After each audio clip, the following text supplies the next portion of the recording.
কিছু মানুষ চাপা শুটকির নাম শুনলে এমন ভাব ধরে যেন মনে হয় জীবনে গন্ধও শুকেনি, অথচ বাসায় গিয়ে এই চাপা ভর্তা দিয়ে 3 প্লেট ভাত উড়িয়ে দেয়। তাদেরকে বলতেছি ভাই, স্মার্টনেস প্লেটে নয় রুচিতে থাকে।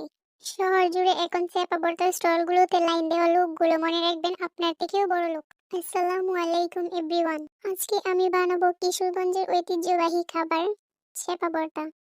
প্রথমে আমি কাঁচামরিচগুলো সিদ্ধ করে নিচ্ছি। কাঁচামরিচ হয়ে আসলে এতে দিয়ে দিব রসুন কুচিগুলো।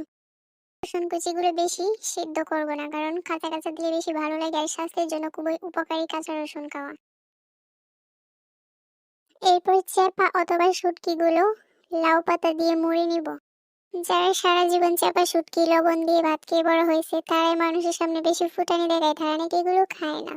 তাদের রুচিগত দুর্ভিক্ষ। কিছু ছাপড়ে শুধু ফাস্ট ফুড খেতে চায়, তারা মনে হয় যেন সারা জীবন ফাস্ট ফুড খেয়ে বেঁচে আছে, অথচ কোনো সময় হয়তো ফ্রেন্ডদের ট্রিট দিলে ফাস্ট ফুড খাওয়া হয়, অথবা নিজের কোনো সময় মন চাইলে গিয়ে ফাস্ট ফুড খাওয়া হয়। আমরা তো সবসময় ফাস্ট ফুড খেয়ে বড় হই না, এগুলা অস্বাস্থ্যকর খাবার। আমি কি বলতেছি নিজেও জানি না। যাই হোক, লাউ পাতা দিয়ে মোড়ানো চাপাটা আমি ভেজে নিতেছি। এটা সিদ্ধ হয়ে আসলে এগুলো আমি বেছে নিব, তারপরে ভর্তা রেডি। আসল ভোজন রসিক আর উচ্চবিত্তরা জানে গরম ভাতের সাথে চাপা ভর্তা চেয়ে বড় বিলাসিতা আর হয় না। এরপর সবগুলো সিদ্ধ করা উপকরণগুলো আমি শিল পাটায় বেটে নিচ্ছি। দেখেন রেডি ভর্তা।